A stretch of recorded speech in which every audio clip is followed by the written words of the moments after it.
श्री गुरुपाद पद्म नितलीला प्रविष्णु विष्णु पाद अष्टोत्तर शत श्री श्री श्रीमद् भक्ति श्री रूप सिद्धांति गोस्वामी महाराज के चरणों कमल में अनंत कोटि साष्टांग दंडवत प्रणाम करता हूँ। तत्पश्चात मेरे शिक्षा गुरुदेव नितलीला प्रविष्णु विष्णु पाद अष्टोत्तर शत श्री श्री श्रीमद् भक्ति वेदांत श्रील नारायण गोस्वामी महाराज के चरणों सरोज में श्रद्धा पुष्पांजलि अर्पण करता हूँ। उपस्थित समस्त वैष्णवियों को यथायोग्य प्रणाम। हरे कृष्णा। गतकल हम लोग श्रवण कर रहे थे। श्री रूप गोस्वामी कहते हैं जगत में जितने उपदेश है, जितने उपदेश है, कहते उपदेश में सबसे श्रेष्ठ उपदेश क्या है। हम इसको विषय पर श्रवण कर रहे थे, इसलिए कल श्री रूप गोस्वामी कह रहे थे जितने सारे उपदेश में जो सर्वश्रेष्ठ उपदेश है नाम रूप चरितादि सुकीर्तनानु, मतलब है भगवान का नाम रूप चरित्र को कीर्तन करनी चाहिए। आप देखना हम जिसकी कथा बोलते हैं ना, उसी में ही हमारी आविष्टता हो जाता है। अगर दुनिया की बात बोले उसमें हमारी आविष्टता हो जाएगा। अगर हम ठाकुर जी की चर्चा करें, जैसे हम यहाँ बैठ करके हम ठाकुर जी की चर्चा कर रहे हैं, हमारी मन कहाँ पर लग गया? ठाकुर जी में लग गया। इसलिए यहाँ पर कहते जगत में जितने सारे उपदेश है, जो सर्वश्रेष्ठ उपदेश है, पहले तो भगवान के नाम हैं। जैसे हरि नाम करते हैं, माला करते हैं कि नहीं सबके सब? हाँ, माला सब कल माला किया था, थोड़ी समय माला करना, ठीक है ना। हाँ, इसलिए भगवान की कल हम तो सुन रहे थे जो भगवान का जो नाम, यहाँ पर प्रभुपाद को कोई प्रश्न करते हैं कि जो भगवान का जो नाम और भगवान की जो कथा है, जैसे यहाँ पर ठाकुर का नाम कर रहे हैं, ठाकुर जी कथा कर रहे हैं, कहते हैं हम कहाँ बैठे हैं? प्रभुपाद कहते हैं यहाँ घर में नहीं बैठे हो, भगवान का धाम में बैठे हो, ठाकुर जी की धाम में बैठे हैं। भगवान खुद कहते हैं जब नारद जी हैं, कभी वैकुंठ में नारद जी पहुँचे तो देखा वहाँ वैकुंठ में नारायण है नहीं, वहाँ पर माँ लक्ष्मी। तब नारद जी माँ लक्ष्मी पूछा प्रभु जी कहाँ हैं? प्रभु जी कहाँ गए? बोले पता नहीं, बीच बीच में कहाँ चले जाते हैं, मेरे को बोलते नहीं, वो बीच बीच में कहाँ चले जाते हैं और उसके बाद कहाँ घूम घाम कर आते हैं मेरे को भी पता नहीं चलता। तब नारद जी वहाँ पर अपेक्षा किया, देखा कुछ देर बाद में नारायण आए। इतने में नारायण को नारद जी पूछते हैं प्रभु कहाँ गए थे? माँ लक्ष्मी कहती हैं आप कहाँ बीच बीच में चले जाते हो, बिना बोले कहीं चले जाते हो, कहाँ चले जाते हो? तब भगवान खुद कहते हैं ना अहम बसामि वैकुंठे जोगिनाम हृदय न च मत भक्ता जत्र गायन्ति तत्र तिष्ठामि नारद। बोले नारद दुनिया कहते मैं ये वैकुंठ में रहता हूँ, यहाँ नहीं रहता हूँ। तभी तो लक्ष्मी बोलती है कहाँ चली जाते हैं? कहते जोगियों का हृदय में भी नहीं रहता हूँ। बोले प्रभु कहाँ रहते हो? बोले इसलिए मैं बीच बीच में चली जाता हूँ, जहाँ पर मेरे भक्त लोग बैठ कर मेरे कीर्तन करते हैं ना, मेरी कथा करते, मैं वहीं चले जाता हूँ।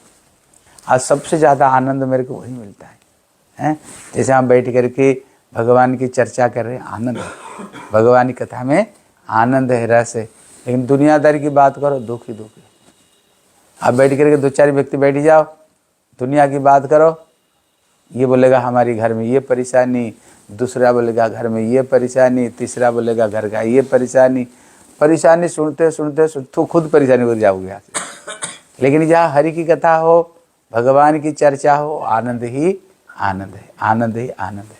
इसलिए भगवान कहते हैं, इसलिए मैं बीच बीच में चले जाता हूँ, जहाँ पर मेरे भक्त कीर्तन कथा करते मैं वहीं चले जाता हूँ। यहाँ हरि कीर्तन हो रहा है, मतलब क्या? हरि यहीं पर वैकुंठ छोड़कर यहीं पर तुम्हारे घर में आ गए। हाँ, कहीं ना कहीं ठाकुर जी यहाँ बैठे हुए हैं, ठाकुर जी यहाँ बैठे हुए हैं ठाकुर जी। इसलिए यहाँ प्रभुपाद कहते हैं कि जो भगवान का जो नाम है, कहती जो भगवान की जो कथा है ना, कहती ये वैकुंठ वस्तु है, ये साधारण वस्तु नहीं।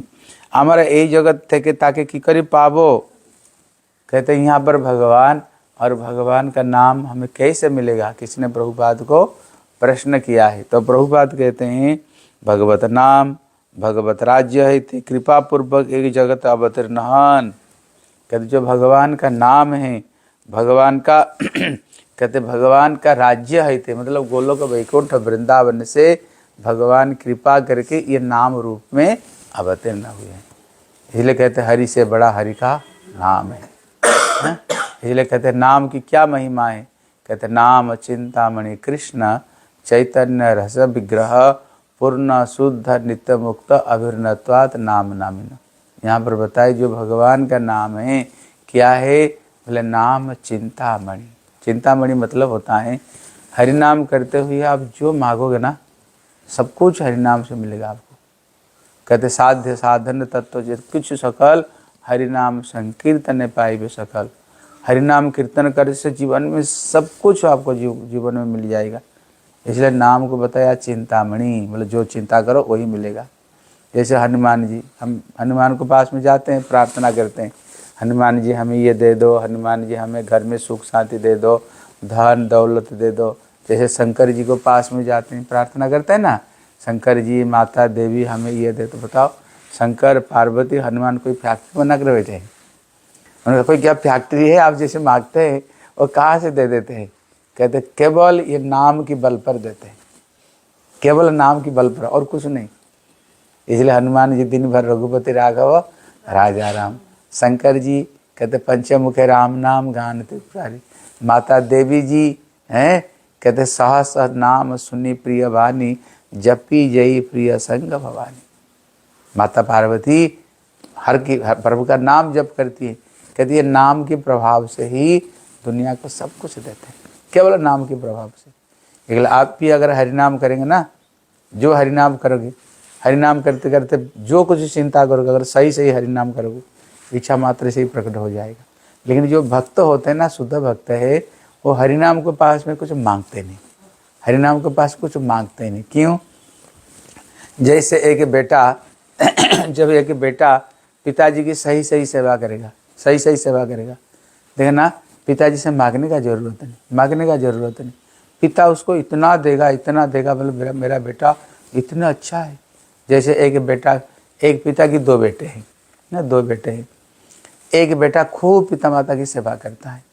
पिताजी कहते बेटा कुछ मांगो, बोले पिताजी कुछ ज़रूरत नहीं, अब हमारे पिता माता हम बच्चे हैं, हमारे कर्तव्य तुम्हारी सेवा करना, हमें कुछ नहीं चाहिए। लेकिन एक बेटा सेवा करता है, लेकिन बेटा पिताजी से मांगता रहता है, पिताजी ये दो, ये दो, ये दो, हमें ये दो, दोगे तभी तुम्हारी सेवा करेंगे। हैं? अब बताओ बेटा कौन सा, पिताजी कौन सा बेटा को सब संपत्ति देकर जाएगा? बोलो किसको देकर जाएगा?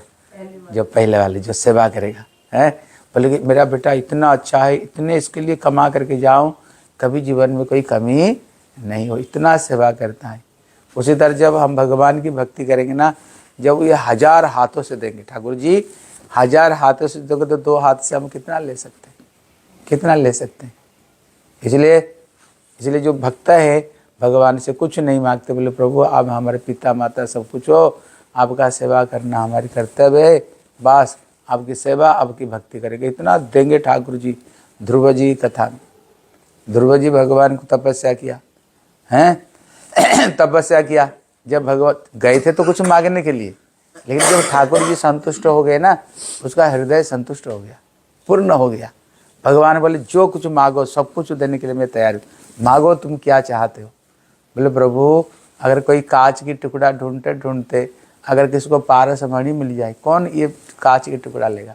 आपके चरण में सब कुछ, आपके चरण में, आपको चरण तो देवा देवी इंद्र चंद्र आदि सब तपस्या करता, आपके चरण मिल गया, हमें सब कुछ मिल गया। देखो ठाकुर जी क्या देते हैं, ठाकुर जी क्या देते, बोले जाओ ये संपूर्ण पृथ्वी के ऊपर तुम राजा बनना 36,000 साल तक, और मेरे जैसे एक बैकुंठ लोग है तेरे लिए भी एक बैकुंठ बना दूंगा, जब तक ये दुनिया रहेगा तेरे को सब स्मरण करते रहेंगे, ध्रुव तारा रूप में उसको स्मरण करते रहेंगे।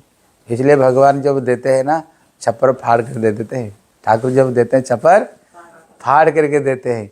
लेकिन जब हम ठाकुर जी की निष्कपट होकर के जब ये हरिनाम करेंगे, जब हरिनाम करेंगे हैं, छप्पर फाड़ करके दे देंगे। एक छोटी सी कहानी सुन लो। बोले एक समय 2 पति पत्नी थे हैं, दोनों पति पत्नी खूब भक्ति भजन करते थे। एक समय उसका पति कहीं शौच क्रिया में गए हुए थे। जब शौच क्रिया में गए थे, पहले तो शौच क्रिया साबुन से, साफ ने मिट्टी से हाथ साफ करते थे, जो जहाँ से उन्होंने मिट्टी उठाया ना, वहाँ पर एक ढक्कन था, वो ढक्कन खुल गया। खोलते ही देखा एक कलसी है, कलसी के अंदर में हीरे जवाहरात 80 रुपयों से वो कलसी भरा पड़ा हुआ। लेकिन वो बड़े निष्काम भक्त था, भगवान से कुछ नहीं मांगता था। बोले राम राम राम राम राम राम। सवेरे सवेरे माया की दर्शन हो गई, सवेरे सवेरे माया की दर्शन हो गया। उसको ढक करके वापस चला आया। जब वापस चला आया, इतने में अपना पत्नी को बोल रहा था, बोले पत्नी सवेरे सवेरे ऐसे ऐसे मैं जब शौच क्रिया करने गया था, मिट्टी उठाते हुआ ढक्कन खोला और कलसी के अंदर मेरे जवाहरात भरा पड़ा हुआ था। राम राम राम राम। सवेरे सवेरे माया की दर्शन हो गया। लेकिन उसी समय कुछ चोर है ना, उसको घर में चोरी करने आए थे। घर को पीछे बैठ करके वो चोरी करने आए थे। हठात सुन लिया, बोले क्या हीरे जवाहरात की 80 रुपया कलसी में? बड़ा बेवकूफ़ है, बड़ा बेवकूफ़ है। उठाया लाया नहीं, छोड़ करके आ गया। चलो हम सुन लिया, बढ़िया हो गया, चलो हम ले आते हैं। लेकिन जब वो गए ना, ये तो भक्त थे, भगवान की भजन करते थे, इनको तो हीरे जवाहरात दिखा, लेकिन वो तो दुष्ट थे। लेकिन वो जब गए, वो ढक्कन को खोला, वो हीरे जवाहरात दिखा नहीं, उसका अंदर में बिच्छू सांप जहरीले बिच्छू सांप ततैयत उसका अंदर भरा पड़ा हुआ था। बोले तो बड़ा दुष्ट है, हम मरवाने के लिए उसने ऐसे षड्यंत्र किया। हाँ, हमको मरवाने के लिए षड्यंत्र करके बोले हीरे जवाहरात। बोले चलो ये कलश को लेकर के ना उसको घर में ही फेंक करके आएंगे, उसको ही काटेंगे जहरीले सांप बिच्छू। उसने गए छत के ऊपर चढ़े, छत के ऊपर चढ़ करके पहले था भूस का होता था, उसको करत में काटे हैं, उसको करत में काट करे बस वो छत के ऊपर से उसको गिराया। जब गिराया ना, लेकिन वो तो संत, जब उसने गिराया, लेकिन ये गिराते ही उसके अंदर में क्या था? हीरे मोती जवाहरात थी। जब उसने गिराया ना, वो जो मिट्टी का कलश तो टूट गया और घर घर में हीरे जवाहरात से एकदम भर गया। इतने में बोले भैया हम तो छोड़ करके आ गया था माया बोल करके, लेकिन जब भगवान देते नहीं, जब देते हैं कैसे देते हैं? छपर फाड़ करके देते हैं। बोले अच्छी बात है, हम तो छोड़ करके आ गए थे, कोई बात नहीं, जब ठाकुर की इच्छा आ गया, चलो इसको रोज भगवान की प्रसाद बढ़िया बनाओ और सारे भक्तों को बुलाओ, रोज भंडारा चलो, रोज भंडारा होनी चाहिए हैं। इसलिए जब हम भगवान की भक्ति करेंगे ना, भगवान छप्पर फाड़ कर देंगे। लेकिन उनसे मांगने का ज़रूरत नहीं, उनकी सेवा करो, उनकी भक्ति करो, बस ठाकुर सब कुछ देंगे। इसलिए यहाँ पर बताए जो हरि नाम है ये नाम चिंतामणि। हमारे जो भक्तिवेदांत नारायण गोस्वामी महाराज थे, हमारे गोवर्धन मठ देखे हो? गोवर्धन मठ देखे कि नहीं? गोवर्धन मठ कितने खरब अरब खरब का संपत्ति है। नवद्वीप मठ महाराज खुद बोलते थे, जब वो मंदिर बन रहा था तो गुरुदेव क्या करते थे, जैसे तुलसी है ना, तुलसी को सामने रख करके माला लेकर गुरुदेव हरिनाम करते थे। हाँ, बैठ करके 1 लाख हरिनाम पूरी करके तब भोजन करते थे महाराज।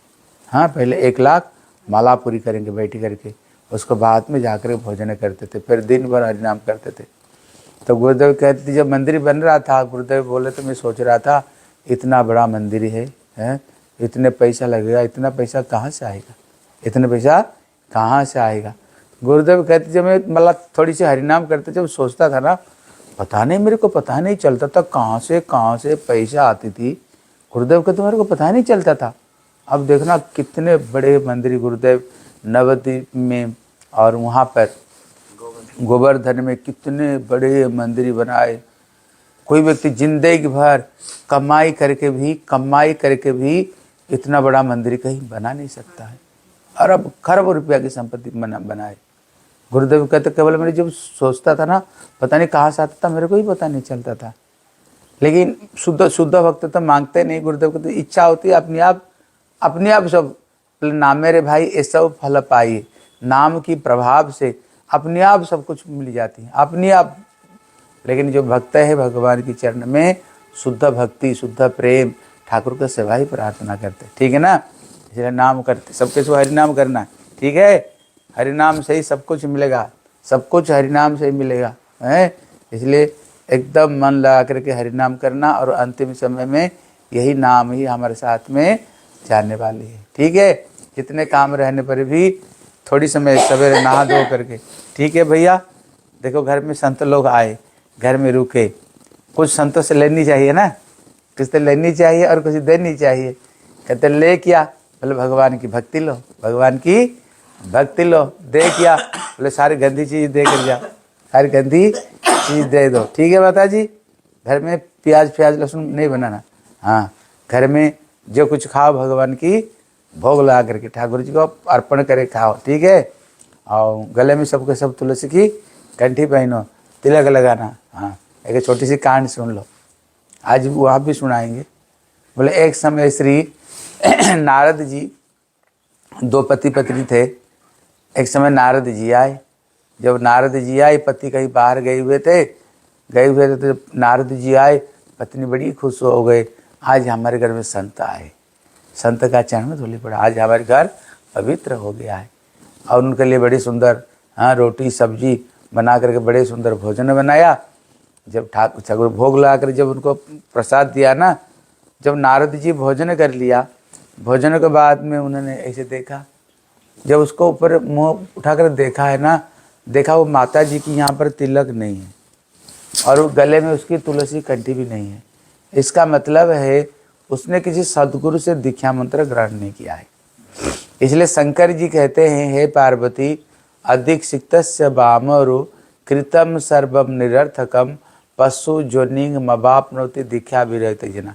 इसका मतलब है अगर कोई व्यक्ति अदीक्षित है, सदगुरु से दीक्षा मंत्र ग्रहण नहीं किया, कहते हे पार्वती कृतम सर्वम निरर्थकम, वो जीवन में जो कुछ करता है वो सब निष्फल हो जाता है, उसका कुछ फल नहीं मिलता है। अगर कोई सदगुरु से हरिनाम दीक्षा लेकर के गले में कंठी तिलक नहीं लगा कर जो कुछ करते उसको सब निष्फल हो जाता है। होता है क्या? बोले पशु जो नींग मवाप्नोति, उसका जो दूसरे जीवन में उसको पशु जीवन में जाना पड़ता है। ये कथा को याद कर लेना। कहते दूसरे जीवन में उसको जानवर जीवन में जाना पड़ता है।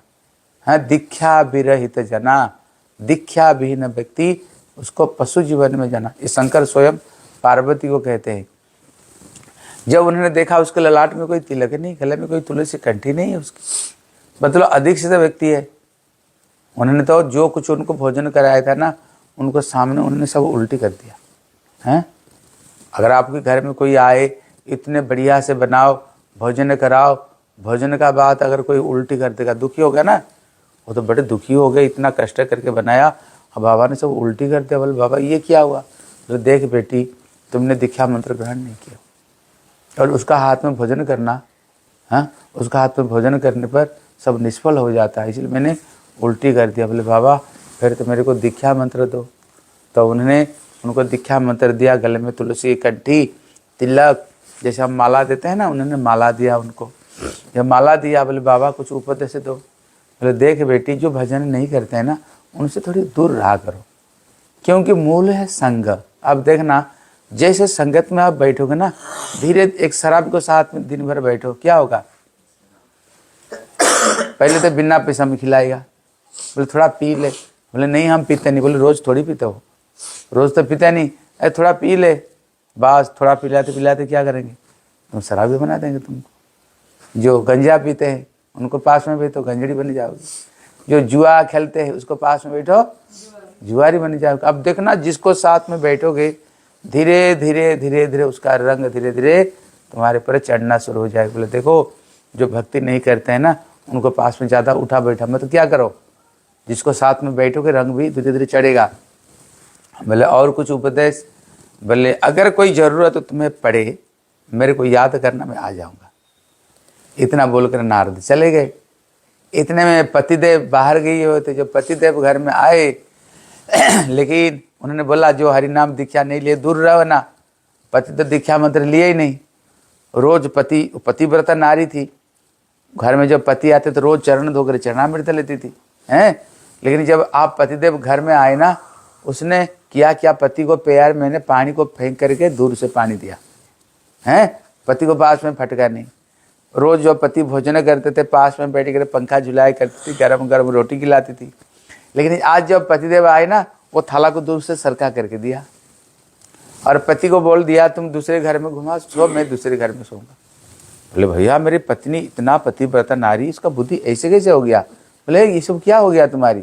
बोला आज घर में नारद जी आए थे, मैं देखो तिलक गला में कंठी हरिनाम देकर गए और मेरे को बोल कर गए जो भजन नहीं करते उनको थोड़ा दूर रहा करो, इसलिए आप अभी हरिनाम दीक्षा नहीं लिए, थोड़ा दूर रहा करो। बोले गुरु कौन है? बोले नारद जी। बोले गुरु जी को बुलाओ, फिर मैं भी दीक्षा मंत्र लूँगा। पहले पहले ना आपका इधर कैसे हमारे बंगाल में उधर पर इधर है, जरूर गुरु मंत्र लेते ही जानते हैं। शंकर जी स्वयं कहते हैं जो नहीं लेंगे अगले जीवन में पशु जीवन में जाना पड़ेगा। सब जानते थे हमें गुरुमुख होनी चाहिए। बोले तुम गुरु जी को बुलाओ, मैं भी दीक्षा मंत्र लूँगा, दोनों मिलकर भजन करेंगे। तब उन्होंने नारद जी को याद किया, बोले गुरुदेव आ जाओ, मेरे पति भी दीक्षा मंत्र लेना चाहते। इतना बोलते ही नारद जी एकदम आकाश से उतर करके आ गए हैं, बिना बजाते बजाते याद करते आ गए। कहते ना चमत्कार को नमस्कार, चमत्कार को नमस्कार। जब आ गए बोले वाह क्या गुरुदेव, याद करते ही सीधा टपक पड़े, भैया कुछ दम है इनके अंदर, कुछ दम है। बोले गुरुदेव मेरे को भी दीक्षा मंत्र दो, हम दोनों पति पत्नी मिलकर के भजन करेंगे। बोले बेटा जा स्नान करके आओ। जब वो स्नान करने गया ना, उसको सब दोस्त थे, बोले तू तो थोड़ी देर पहले नहा कर गए थे, फिर क्यों आए? सब उन्होंने सारी बात को बताया, हैं ऐसे ऐसे मेरे पत्नी करती हैं और गुरुजी आए दीक्षा मंत्र लूँगा। उनका जो दोस्त लोग थे ना, उसको दिमाग को घुमा दिया। बोले उनको पता अगर ये गुरु मंत्र देगा, हम जो बैठ करके आड्डा मारते हैं ना, बैठ कर गप्पे पप्पे मरते हैं, फिर तो हमारे साथ में बैठेगा नहीं हैं। इसलिए उसने क्या किया, उसको दिमाग को घुमा दिया। बोले जा गुरुदेव को बोल दे अभी पितृपक्ष चल रहा है। बोले गुरुदेव अभी नहीं लेंगे, बाद में लेंगे, अभी मत लिया करो। उसको उल्टा पुल्टा बोल बार करना, बुद्धि खराब कर दिया। आप लोग देखना सही बनने में समय लगता है, लेकिन बिगड़ने में समय नहीं लगता है। बुद्धि जल्दी जल्दी बिगड़ जाती है, बुद्धि जल्दी जल्दी बिगड़ जाती है। सही होने में समय लगेगा, लेकिन बिगड़ने में समय तुम्हारी नहीं लगेगा। शराबी को साथ में बैठो, जिंदे हुए का पुण्य सब खत्म हो जाएगा। जुआरी को साथ में बैठो, सारे घर का धन दौलत तो खत्म कर दोगे। अभी उसका बुद्धि तो चकरा दिया। इतने में आकर बोले गुरुदेव मैं अभी पितृपक्ष चल रहा है, बाद में आप कभी आएंगे तो ले लेंगे। गुरुदेव चले गए। जब चले गए अभी दोनों का मृत्यु हुई। मृत्यु होने पर पति पत्नी का, पत्नी तो दीक्षा मंत्र ग्रहण की थी, उसने जा करके विदर्भ देश में राजकुमारी होकर जन्म ली। और बचपन में देखना किसी किसी बच्चों को बचपन में भगवान के भजन में लगन रहता है। ठाकुर आरती करना, ठाकुर को दिया जलाना, ठाकुर जी का नाम करना, भजन में कुछ कुछ देखना बचपन में उनको, बचपन में वो स्वाभाविक रूप में रहते हैं। भक्ति तो घटती नहीं, भक्ति बढ़ती है। कहते ना दीन दीन बढ़त सबाय, पायो जी मैंने राम रत्न धन पायो। उसका बचपन में रुचि प्रभु की भक्ति में। और इतने सुंदरी राजकुमारी, इतने सुंदरी, विश्व सुंदरी होकर के जन्म ग्रहण किया। इतने में लेकिन उसका पति दीक्षा मंत्र नहीं लिया था। क्या जन्म जान तो क्या जन्म हुआ? उसी देश में हाथी होकर जन्म लिया। तो सुनी थी ना, वो हाथी होकर के जन्म लिया उसी देश में, और गेट में बंधा रहता था। हैं वो गेट में बंधा रहता था।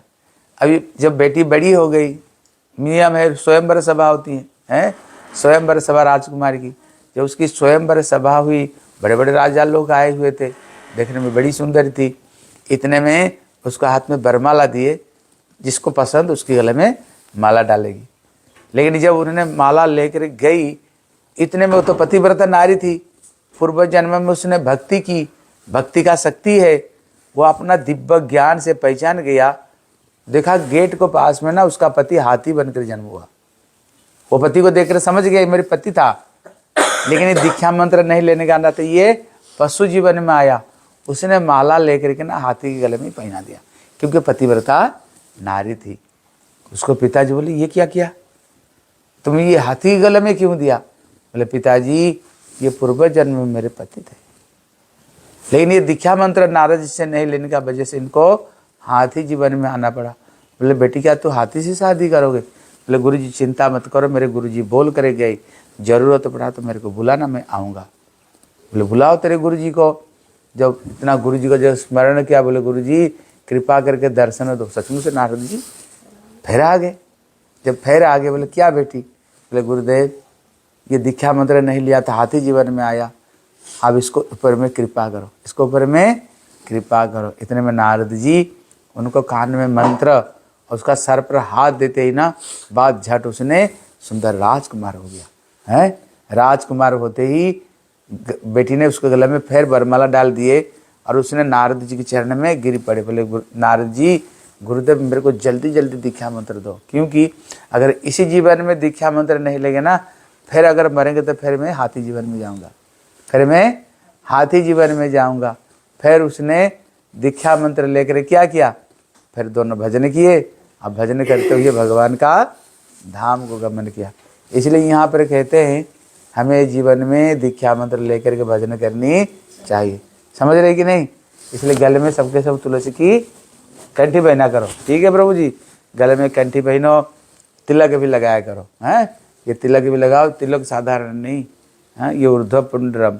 इसको धारण करने से भगवान की, हम कल सुन रहे थे ना तिलक की महिमा, ये लक्ष्मी सरस्वती दुर्गा, ये इन ब्रह्मा विष्णु महेश, ये दो ठाकुर का चरणों के नीचे ये तुलसी दल दिए हुए, लक्ष्मी सरस्वती दुर्गा सावित्री हरिवल्लभा, जितने देवा देवी गया गंगा कुरुक्षेत्र सब के सब हमारे ललाट में निवास करते। इसलिए ठाकुर जी को देखो, कृष्ण को देखो, नारायण को देखो, हनुमान जी को देखो, देखो ठाकुर कृष्ण को देखो तिलक लगाए हैं, राधा रानी को देखो तिलक लगाए, हनुमान जी को देखो तिलक, शंकर जी को तिलक। कोई देवा देवी को देखो कि बगैर तिलक के नहीं रहते, भगवान भी तिलक लगाया करते, ठीक है ना? जैसे अच्छे किसी काम में जाते हो, हमारा भारत में क्या करते हैं, तिलक लगा कर भेजते, बेटा जा तेरे काम बन जाए, तेरे काम बन जाए। इसलिए तिलक की बड़ी महत्व है, ठीक है ना? तिलक लगा करो, शर्म फर्म मत नहीं करना, ठीक है? शर्म नहीं करना। इसलिए कहते जो भगवान का जो नाम है क्या है, नाम चिंतामणि। चिंतामणि मतलब जो हरि नाम से मांगो तुमको वही मिल जाएगा। बोले नाम चिंतामणि कृष्ण, जो भगवान का नाम है और जो भगवान है उसमें कोई भेद नहीं, बल्कि कहते हैं हरि से बड़ा हरि का नाम है। नाम चिंतामणि कृष्ण, बोले चैतन्य, भगवान का नाम क्या है, वो जड़ वस्तु नहीं है, वो जड़ वस्तु नहीं। जैसे अक्षर रूप में दिखता है कृष्ण शब्द, बोले नहीं, वो जड़ वस्तु नहीं, साक्षात ये चेतनता स्वरूप है, हैं? बोले रस विग्रह, हरि नाम क्या है, कहते हरि नाम में रस है, हरि नाम में आनंद है। आप बैठ करके आप भगवान को सामने थोड़ी समय हरि नाम करो, देखो हृदय में कितने प्रफुल्लता, हृदय में कितना आनंद आएगा। कल बोल रहे थे ना, सुन रहे थे, बोले प्रतिपदम पूर्णामृत आस्वादनम, हरि नाम करने से हर समय तुम्हारे हृदय में नई नई आनंद आएगा। तभी तो हनुमान जी दिन भर हरि का नाम जप करते हैं, तभी तो शंकर जी दिन भर हरि का नाम जप करते हैं। ये मीरा दिन भर तो हरि का नाम ही जप करती है। इसलिए पूर्ण शुद्ध नित्य मुक्त भगवान का जो नाम है पूर्ण है, ये कोई साधारण मतलब, पूर्ण शुद्ध, ये पवित्र है, नित्य मुक्त और अभिर्नत्वात् नाम नामिने, हरि नाम और हरि का नाम और हरि में कोई फर्क नहीं, वो एक ही वस्तु है, हरि का नाम हरि वो एक ही वस्तु, ठीक है ना? इसलिए क्या करना, हरि की नाम जप करना, सवेरे हरि का नाम जप करके फिर सारा दिन अपना काम में जाओ, अपना जो काम धंधा करते हो अपना अपना घर के काम करो, ठीक है? इसलिए यहाँ पर रूप गोस्वामी कहते हैं कतिष्ठन ब्रजे तदानुरागी जनानुगामी। वो कहते जब भक्ति कैसे करनी चाहिए, बोले वृंदावन में रह करके। कहाँ पर रह करके? वृंदावन में जा करके भजन करनी चाहिए। बोले भैया अगर सब वृंदावन में चले जाए फिर वृंदावन में तो जगह ही नहीं होगी, और वृंदावन में जाए तो फिर पैसा कहाँ से आएगा, पैसा कहाँ से आएगा? वहाँ रहने के लिए तो पैसा चाहिए ना। कहते देखो हमारे भक्त विनोद ठाकुर कहते हैं जब अपना घर में बैठ करके हम भजन करेंगे ना, जहाँ भगवान की भजन करोगे वही वृंदावन तुम्हारी, वही वृंदावन है। इसलिए घर ही तुम्हारी वृंदावन है। इसलिए भगवान कहते ना जहाँ मेरी पूजा कीर्तन पाठ होगा मैं वहीं पर रहता हूँ। अगर घर में भगवान की भक्ति पूजा तुलसी कीर्तन आरती करोगे फिर घर ही तुम्हारी वृंदावन बन जाएगी। इसलिए जहाँ रह रहे हो वहीं पर रहो, लेकिन क्या करो, भगवान की भजन करो। अब बच्चों के अंदर में भी ये संस्कार डालो, जैसे अपना बच्चा है ना, बच्चों के अंदर में भी ये संस्कार डालो, घर में नियम बनाओ। जब तक बच्चों को बोलना, जब तक एक माला नहीं करोगे खाना तुमको नहीं मिलेगा। स्ट्रिक्ट नियम बनाओ हैं। जैसे बच्चों को स्कूल भेजते हो, अगर 7 बजे हो तो कितना बजे तैयारी करते हो? 6 बजे उठाते हो हैं। 6 बजे उठाकर उठो, जल्दी नहाओ धो, सारे बैग बिस्तरा देकर कंधे में लटका कर जाओ स्कूल जाओ, बोलते कि नहीं? लेकिन देखना अगर उसको अंदर भक्ति की संस्कार नहीं दोगे ना, वही बच्चे बाद में फिर नास्तिक बन जाता है, फिर पिता माता की सेवा नहीं करता है, गाली गलौज करने लग जाता है। पिता माता है तू अनपढ़, तू क्या जानती है, हमने इतने पढ़ाई लिखाई किया। लेकिन अगर बचपन में उसको भक्ति के संस्कार डालोगे, फिर बच्चा कभी भी तुम्हारी विरोध नहीं बनेगा। जिंदगी भर सवेरे उठते ही अगर रामायण, पहले बताए ना गुरुदेव किसने कहा बेटा बात नहीं सुनते? गुरुदेव क्या बोले? बोले रामायण पढ़े हो? बोले नहीं। बोले बच्चों को रामायण पढ़ा है? बोले नहीं। बोले तभी तो तेरी बात बच्चे बात नहीं सुनते। अगर रामायण पढ़ते तो क्या शिक्षा मिलता? भगवान सवेरे उठ करके सबसे पहले पिता माता के चरण छूते हैं। जब पिताजी शयन करते बच्चे उनको चरण की सेवा करते हैं। 14 साल भगवान गए वनवास, क्यों? पिताजी की आदत, तभी तो संस्कार पड़ेगा ना। इसलिए हम क्या करते हैं, बच्चों के अंदर ये तो संस्कार नहीं, खेलो पढ़ो पढ़ो, एटीएम में कार्ड बना देते हैं। हाँ, एटीएम में कार्ड बना देते हैं, फिर बच्चा नास्तिक बन जाता है, पिता माता की सेवा नहीं करता। ठीक है ना। जब उसको पढ़ाई लिखाई के लिए इतना करते हैं, क्या बच्चों को बोल नहीं सकते भैया 10 मिनट तुम भगवान की एक माला करके स्कूल जाओ? देखना जब बच्चा माला करेगा अच्छी संस्कार पड़ेगा, पढ़ाई भी अच्छा उसकी होगी, उसकी मन पढ़ाई में भी मन लगेगा उसको। ठीक है, क्या करना? बच्चों को बोलो पहले तो खुद करो। पिता माँ पिता जो करेगा बच्चे तो सीखेगा ना। पहला गुरु तो माता है, उसके बाद पिता है। संस्कार कहाँ से बढ़ता है? पिता माता से तो संस्कार पड़ेगा हैं। इसलिए आप करोगे तभी बच्चा अपने आप तुमसे सीखेगा। आप नहीं करोगे तो बोलोगे बेटा माला लेकर करो, वो क्यों करेगा? करेगा ही नहीं, कि खुद तुम नहीं करते हो। ठीक है। लड़की है ना इनकी, वो कृष्ण जी को श्रृंगार करती है, श्रृंगार भी हाँ, अच्छी बात है। इसलिए हरिनाम करो। ठीक है, माला करना, सब तिलक लगाया रोज कर। देखो आपके घर में हम रहे, इतना दिन तक रहे, हम चाहते हैं कम से कम साधुओं का संतों का तो थोड़ी बहुत रंग तो चढ़े, थोड़ी बहुत रंग तो चढ़े हैं। इसलिए इतना करो कम से कम, गले में कंठी पहनना, तिलक लगाओ, हरि का नाम, बस 3 चीज हो गया तुम्हारी बेड़ा पार। ठीक है, बेड़ा पार हो जाएगा। इतना कम से कम इतना। गौर सुंदर, ए कहाँ गया? कहाँ है? इधर आ जाओ। हाँ, इनको थोड़ा बोलो, हरि का